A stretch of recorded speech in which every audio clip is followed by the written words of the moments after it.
There are 5 ways the multiverse can be destroyed, and one of them is actually happening right now. There's a lot more than just cosmic beings that devour space, and we might be seeing these concepts become central plot points pretty soon. Let's get into every multiversal threat in the MCU. Level 1. Nexus Events. To understand a multiversal threat, you have to understand how fragile the multiverse actually is. A level 1 threat isn't a cosmic god or a demon trying to eat reality. It is usually just a regular person making a choice they weren't supposed to make. A Nexus event happens when a single action deviates from the established path of a universe. On its own, one branch timeline isn't going to destroy the multiverse. That's why it sits at level 1. For a long time, the TVA was able to easily manage these threats by simply showing up, resetting the timeline, and pruning the variant that caused it. It starts to get into potential genocide territory when events like these aren't taken care of. The perfect example of this is the 2012 Avengers time heist. When the Hulk forces Tony Stark to drop the briefcase, it allows the 2012 variant of Loki to pick up the Tesseract and teleport away. This messed up things badly, and the TVA immediately had to step into course correct before it got out of control. Variant identified. On behalf of the Time Variance Authority, I hereby arrest you for crimes against the sacred timeline. I beg your pardon? Hands up. The easiest way to think of Nexus events is to think of them as the outcome of breaking away from the script. The sacred timeline is supposed to follow a predetermined path, and if you stray from that, you get Nexus events, and your timeline, well, let's hear it from the experts. Reset the timeline.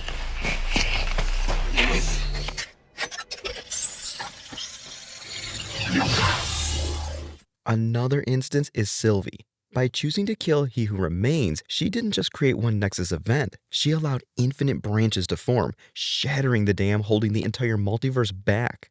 And that actually shows you the impact this stuff can have, because that one small death actually began to threaten the entire multiverse's stability. To really understand the impact this has, you have to look at the mechanical heart of the TVA. The Temporal Loom. The loom is the physical infrastructure of the multiverse. It literally weaves raw, unshaped time into a physical, manageable reality. Every time a Nexus event creates a new branch, it feeds more raw time into the loom.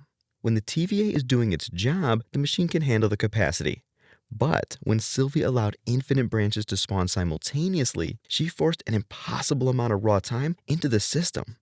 When the temporal loom overloads from too many expanding branches, it doesn't just break, it causes a temporal meltdown that wipes out the physical infrastructure of time itself. The thing that makes Nexus events dangerous is that you never really know which one of them might snowball into overloading the system like that. But what happens when the threat isn't just an accident? What happens when a being has the active conscious power to bend those realities and punch holes between them? And that brings us to level 2. Level 2, reality warping. Now, there aren't too many people who can really do this, but even one of them is a multiversal threat, and unfortunately for the MCU, we have 2. The actual horror of a reality warper isn't that they might risk 2 universes colliding. That's actually a level 5 problem. The danger is that you don't really have any defenses against them. They can break or change the rules as they like, and the only thing that stops them is how much magic they have access to. You don't need to look any further than No Way Home. Strange's spell was warping reality on a smaller level because it was just wiping out people's memories. But when the spell went wrong, it was easily about to break the multiverse itself. Strange's spell violently fractured the barriers between reality. And true, a big part of that was the fact that Peter just couldn't shut up at all. But still. Basically everyone that knew that I was Spider-Man before should still know! The aftermath was awful though. It was bringing in people from all kinds of realities, which would have been awful for both Earth and all those other realities that the variants were pouring in from. Strange was struggling to keep things together, and to fix things, Peter Parker needed to be forgotten by everybody, which, honestly, that's still worse than realities collapsing to me. And that's not even the worst thing Strange has done to tear down the whole cosmos. Recently, in Multiverse of Madness, he used the Darkhold to dreamwalk.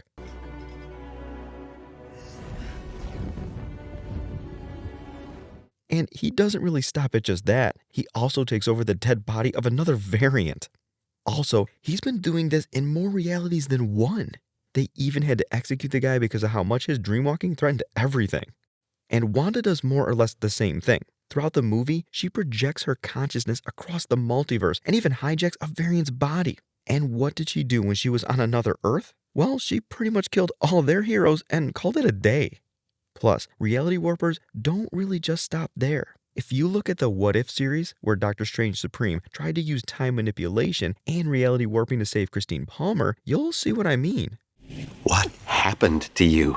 I spent centuries, sacrificed everything for Christine. You can't bring her back. See, her death was an absolute point. What does that mean? It's basically a point in history that cannot be changed. It's completely fixed. If you change it, the actual event will happen again in some way or another, which is exactly what happened with Christine Palmer. No.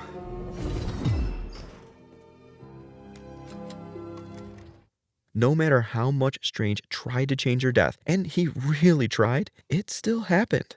But let's say he did find a way to change the absolute point.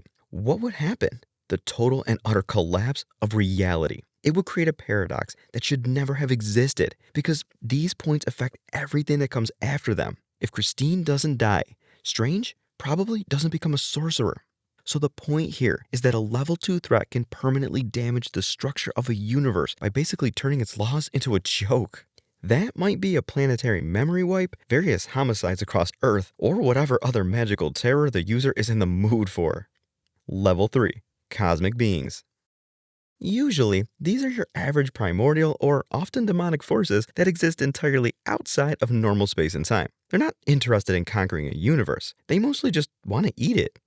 Take Dormammu, for example. He doesn't really invade universes. He drags them into his own dark dimension, merging its mass with his own until nothing else exists. If Doctor Strange hadn't trapped him in a localized time loop, he would have swallowed Earth 616 whole, and there isn't an Avenger alive who could have punched their way out of it. And that's just Dormammu. Then you have things like Alioth, a literal cloud that consumes everything and anything.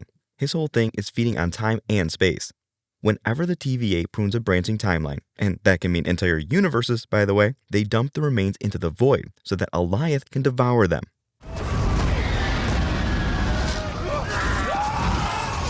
The thing is so unimaginably dangerous that he who remains, a man with infinite intellect and technology, didn't even try to kill it. He just turned it into a weapon to end the first multiversal war.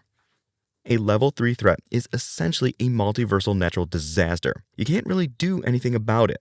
When Loki and Sylvie finally confronted Alioth in the void, they couldn't destroy it. In fact, they had to trick Alioth. It took classic Loki's life to do it. But hey, enchanting something like this doesn't come easy.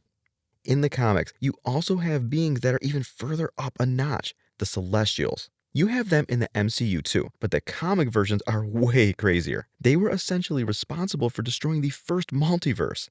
In Al Ewing's run on Ultimates 2, number 6, we find out that before the multiverse existed, there was the first firmament.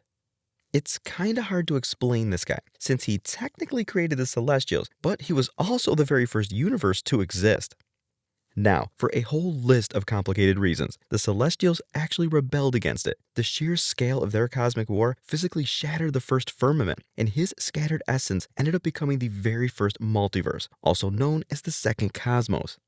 They haven't really endangered the multiverse directly since then, but the Celestials are some of the few beings in Marvel that possess the power to do so. Level 4. Multiversal Conquerors. These are your Kangs, Dooms, and Infinity Ultrons. They're basically beings with either the tech, the raw cosmic power, or the brains to become an actual threat to the multiverse. Usually, they always have some kind of master plan for the multiverse, and it almost always ends in trillions being killed. You might be wondering why I'm not mentioning Thanos here. Well, that's because Thanos wasn't a multiversal threat in the MCU. He wasn't even fully a universal threat, just half of one. And yes, pun fully intended. If you really want to look at a multiversal threat, let's go over Kang. He who remains didn't just blow up a universe. And I ended the multiversal war. Once I isolated our timeline, all I have to do is manage the flow of time and prevent any further branches. Hence, the TVA. He successfully isolated an entire collection of timelines, created the TVA, and violently pruned an infinite number of branching realities for eons just to maintain his throne. And when he died, he unleashed the Council of Kangs, an infinite army of variants whose entire existence is dedicated to conquering every dimension in the multiverse. And all of that doesn't even compare to the Multiversal War, where he literally killed billions, if not trillions of people to get where he is today. Then you have things like Infinity Ultron from the What If series. Ultron with the Infinity Stones is an absolute menace. Destroying Asgard? Check. Multiversal awareness? Check. The ability to wipe out planets in seconds? Check. This guy was a genuine threat to everything that ever existed. So much so that it caused the Watchers to break their oath of neutrality and actually interfere in the multiverse for once. And then there's Victor Von Doom. I mean, this guy once destroyed an entire universe just because somebody made fun of his outfit. But even more than that, I have to bring up God Emperor Doom. When the entire multiverse was actively dying and collapsing in on itself, Doom didn't run. He stole the power of the gods, gathered the shattered, dying fragments of infinite realities, and stitched them together into a single surviving planet known as Battleworld. He didn't just conquer the multiverse, he replaced it, ruling over the remnants of reality as its unquestioned god. Doom's brand of tyranny is pretty weird, because what he does is technically for the good of everything. He just goes about it in the worst possible way. Then there's the time he became Doom Supreme and led the multiversal masters of evil into annihilating each reality's heroes. This is a Doom who conquered his own Earth, mastered every single dark magical art he could, and then collected every single supervillain he could find from infinite timelines. Doom went on a multiversal hunt so that there wouldn't be anyone alive who could stop him from reshaping the future. And that wasn't even his proper endgame. It was to take over the power of the first firmament for himself. And if you don't know who that is, it was essentially the first universe itself. If Doom had succeeded, he would have become actually omnipotent. Threatening the multiverse would have been a sneeze for him. This guy is the worst one out of them all because he's really not scared of anyone. Galactus, Thanos, Kang, nobody can stop him from carrying out whatever 500-step Master Evil plan he's been cooking up. He's the true definition of a conqueror. There are only a few beings this dangerous, but even one of them is enough to shake the foundations of the multiverse. Level 5, Incursions. Okay, so this is genuinely something you can't do anything about. If an incursion happens, there's no easy way to say this. You're screwed. But wait, what is an incursion? Hear it from the smartest man in the world. Incursion? An incursion occurs when the boundary between two universes erodes, destroying one or both entirely. Yeah, they're just as bad as they sound. And we've also seen what they can look like. Remember in level 2, I mentioned that universes colliding is a level 5 problem? What was about to happen in No Way Home was pretty much exactly that. Plus, all that dreamwalking that Strange did caused an incursion of his own in Multiverse of Madness. You caused an incursion, and we're gonna fix it. And the same goes for Wanda. What she did on Earth 838 was as big a footprint as you could leave in another world. But incursions aren't an MCU-only concept. In the comics, this terrifying concept was first discovered by Black Panther in Wakanda. When a portal opened and T'Challa walked through it, he didn't find an invading army. He found a parallel Earth on a direct collision course with his own. Once that second planet appears in the sky, a ticking clock starts. You have exactly 8 hours until the universes physically touch. And if they touch, both entire realities are instantly and completely annihilated. Since it's two realities colliding, why not just use the Infinity Stones? Yeah, people tried that once. The Illuminati tried to use them to repel a colliding Earth in the comics, but it turned the stones to dust and only briefly pushed the planet away. The only surefire way to save your universe in this case is to blow up the other Earth before the 8-hour countdown hits 0. And I think this might be what's happening in Doomsday too. All these variants, characters, and alternate realities are suddenly crossing over into each other, especially now that the multiverse is shakier than it's ever been following the end of Loki Season 2. It's one of the worst situations to place a hero in, destroy a world to save one. Incursions are a multiversal apocalypse, and they're easily the biggest threat we've seen in the MCU or the comics so far. You'd think there wouldn't be this many ways to end a multiverse, but in Marvel, anything's possible, even collapsing dozens of realities at once. So, do you think incursions are going to be a recurring plot point going forward? And do you think we're going to see the incursion Strange cause in Doomsday?